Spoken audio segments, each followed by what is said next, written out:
The confetti is on the floor, and it rained down for the Duke Blue Devils. They are now the 2026 ACC Tournament Champions here in Charlotte, North Carolina. I'm Chris Lee. That is Pat Wells standing right there next to me.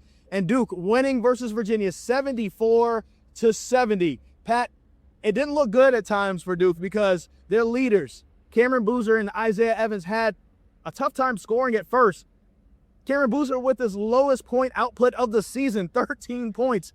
But Duke coming together at the right time, 2 men down, still able to get Jon Scheyer his third ACC championship in 4 years. And you know what we might be saying in a few weeks is that these injuries might have ironically been a blessing because it forced this team to adapt, forced this team to face adversity, and they overcame it here in Charlotte. And ultimately, that's the kind of thing that's going to make you stronger. Now, obviously, winning the national title, I think a lot of it is dependent upon Patrick Gungba coming back and playing like himself, because they were exposed a little bit here in Charlotte and in this game because Virginia's size was a massive factor. Yes. Cameron Boozer, any questions you have about his NBA future, I think were raised in this game because Ugonna Onyenso truly brought it. Oh, man. Tournament record, 21 blocks, 9 in the game. It was one of those things that was amazing to see, and it felt like at one point in the second half, like, there's no way Duke can win this if Cameron Boozer can't even get a shot up. Yeah. Like, he couldn't even get a clean attempt because it was just getting swatted away. And not only did he get Cameron Boozer, he got Caden Boozer as well. But what can you say about that freshman, Caden Boozer, having a pretty up and down season, gets a career high yesterday versus Clemson, comes back tonight and matches his career high, 16 points to help lead Duke. And he is showing how lethal he is off the bounce, going straight to the paint and creating offense right there for his team. That created some openings. He's able to also dish out. Folks are able to hit some shots. And he's now showing that he can be a lethal piece for Duke in March. This feels like a Grayson Allen emergence almost, but a little bit earlier than what Grayson Allen did. Grayson Allen did it a little bit later in the NCAA tournament. He's starting to come on right now in the ACC tournament, and maybe he can do it for 6 more games with Duke. And it comes 2 games after he really struggled here to open things up. Absolutely. Against Florida State, where they kind of surprised Duke with the way they played him, really hanging off him, sagging off of him, daring to shoot.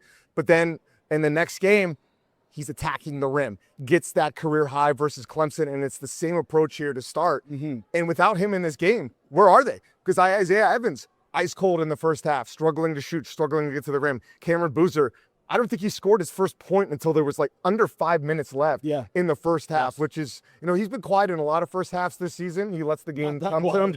Yeah, not that quiet. He hasn't been this quiet in a game all year. But just, you know, March is about moments. It's about and being ready for them.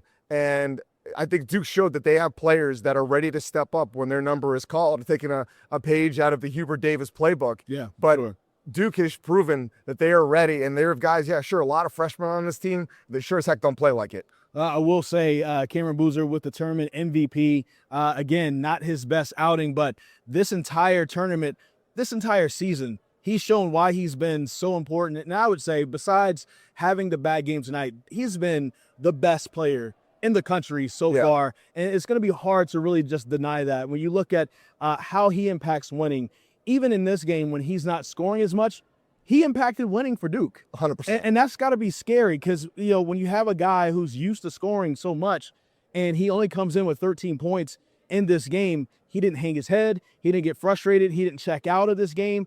He stayed locked in. He got swatted so many times from Onyenso. And yes, we could talk about whatever it could be for the NBA in the future. But right now in college, he's still impacting winning, and he doesn't let things that happen bad to him impact him in the game whatsoever. This was probably the type of test that Duke needed going into the NCAA tournament. They have been tested a lot this season. They've won ugly many times this season. This may have been one of the ugliest. And when you can win ugly like this in March, you can possibly go far and absolutely get a national championship. And that's what the team last year didn't get a chance to do. When games got tight late in the game, when you think about the Clemson loss, you think about the Kentucky loss, and then you think about the Houston loss last year. Things got ugly, and then they couldn't finish. This team has been able to finish in ugly games the whole first half of the season, and now throughout the ACC tournament. This team is absolutely prepared, and they're ready to win ugly when it counts the most. And where does it come from? I think it's the communication, the culture that Jon Scheyer has established here, where every one of his coaches, right down to the player development guys and the GAs, have a role here and feel empowered in it. And it goes for the players as well. I mean, Jon Scheyer has said recently that in the huddles, the guys are talking. When I say the guys, the players are talking just as much as the coaches. The point where Scheyer joked, I don't know how much I like that. Yeah. But the point remains, and I got to witness it just being at court level here tonight, like the leadership from Cameron Boozer, first of all, but from the other guys as well, bringing it together. Caden Boozer speaking up, the communication within the group, making sure they know their defensive assignments, making sure they understand the moment. I mean, does anybody call a better timeout in college basketball than Jon Scheyer? No, he is absolutely the best, and the statistics back that up. His ATOs are the best. You know, baseline out of bounds, sideline out of bounds. He's absolutely the best, and he adjusts at the right time. And I want to go back to something, too, that you mentioned earlier, and it just popped in my head. When Cameron Boozer got his first bucket of the game with less than 5 minutes left in the first half, that came out of a timeout. And then Isaiah Evans got his first bucket coming out of a timeout. Jon Scheyer was able to say, hey, our guys are struggling right now. Let me draw something up so they can get something at the basket. And it got them going. And he knows how to move these chess pieces right now. And it's one of those things that it's remarkable to see. There's still some things that he can grow to get better at. Mm-hmm. But he's arguably the best coach in college basketball, period, in just 4 years. And I'm talking about better than veterans like Calipari and better than other veterans that are out there. Like, it's so amazing to see what he's been able to do with this team. And, maybe the best is yet to come. We'll have to see. But there's a long journey ahead for Duke. But they're already rolling, and they're rolling with the punches so much with missing their two players. Imagine what this team can do if they can get Patrick Gongba back next week. Man. Yeah, you said you described the game as winning ugly, and I understand what you're trying to say, but I also think this was truly a March basketball game. I think it was a well-played game, well-coached game, like a true chess match between Scheyer and Ryan Odom, who has established himself, I think, as one of the best coaches, for sure. Not only ACC, but in the country. Sure.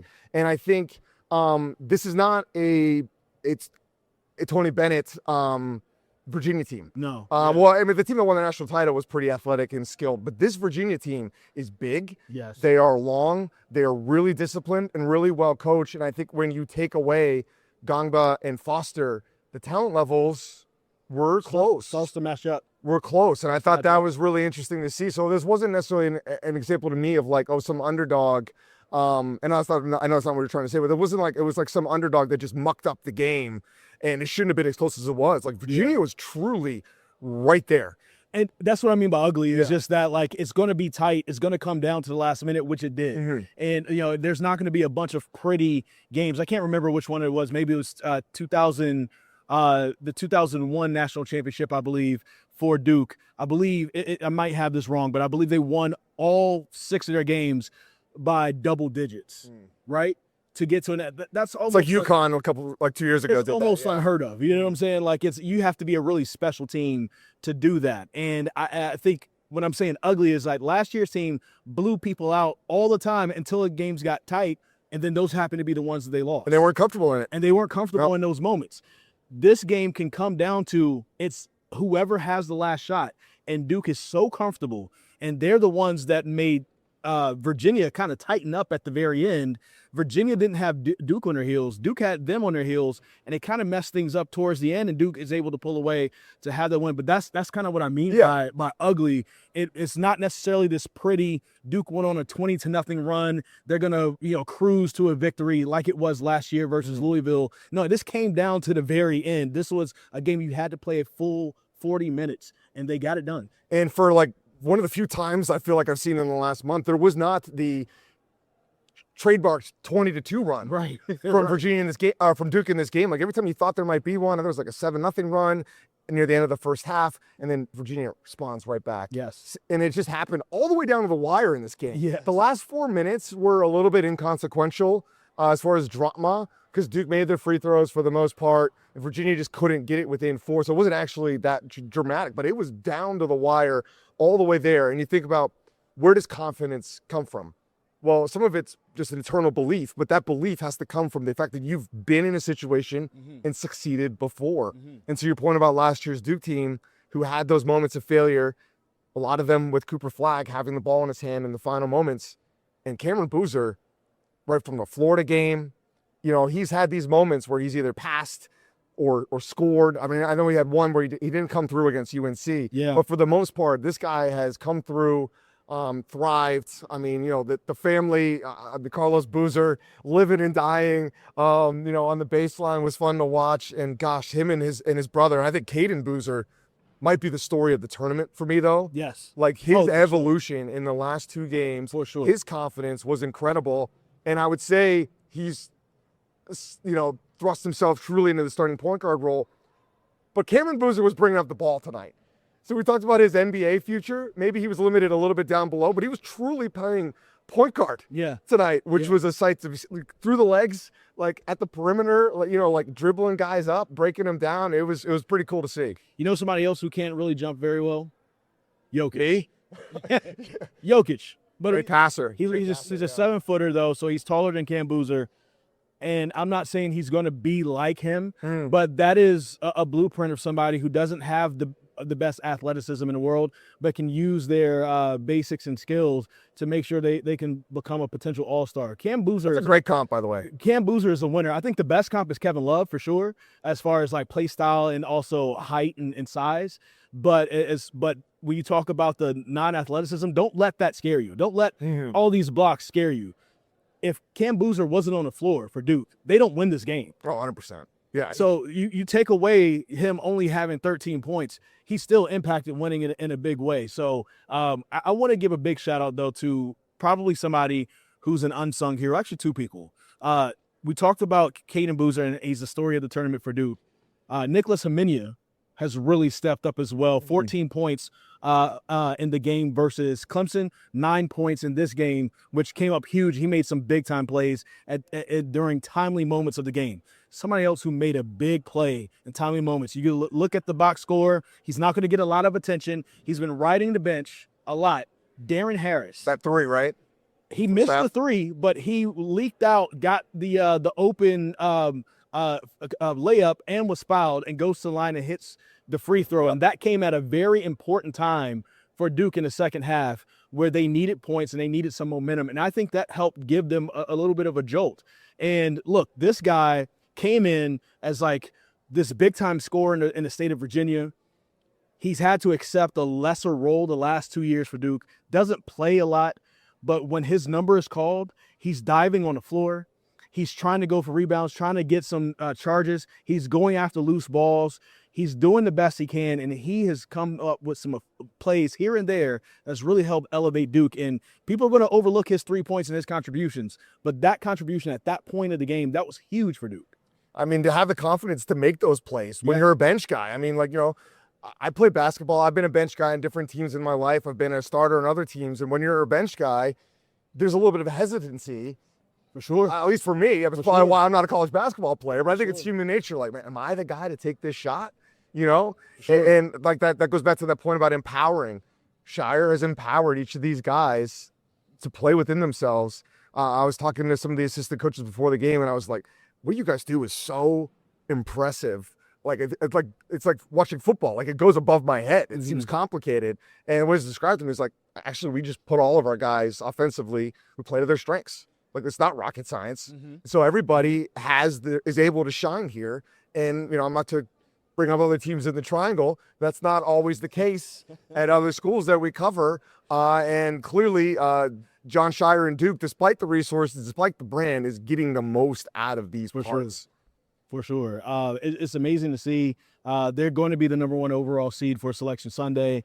We are going to have some content for Selection Sunday as well to keep you updated on everything that's happening, what the brackets look like, where Duke, North Carolina, maybe NC State ends up in the NCAA tournament. I think NC State should make it. Yeah, they're in there, but there's a little bit of a first 4 potential drama there, I think. Well, we'll have to see what kind of ends up happening with them. NC Central, big shout out to them. They almost got into it. They were in the MEAC championship game, but they lost to Howard. But congratulations to Howard's head coach, who's a former Duke player. So like more Duke happening around, which would be interesting. What if Howard matches up with Duke in the first round of the NCAA tournament? I mean, it's a great story. One of Duke's assistant coaches used to coach at Howard. Tyler Thornton. And there was, I believe, didn't they play at Cameron this year? Yeah, they did. So yeah, That'll be a good rematch ties, earlier this good year. stories. Can't wait, man. Can't wait to continue telling them with you. It's been a crazy couple of days out here. And we appreciate all you guys watching on YouTube, listening. We're going to keep doing this. So stick with us. And we're going to drive back to Raleigh and hopefully get a little bit of sleep. So for Chris Lee, I'm Pat Welter. Buckle up. Yeah, we're signing out. It's going to be a long march.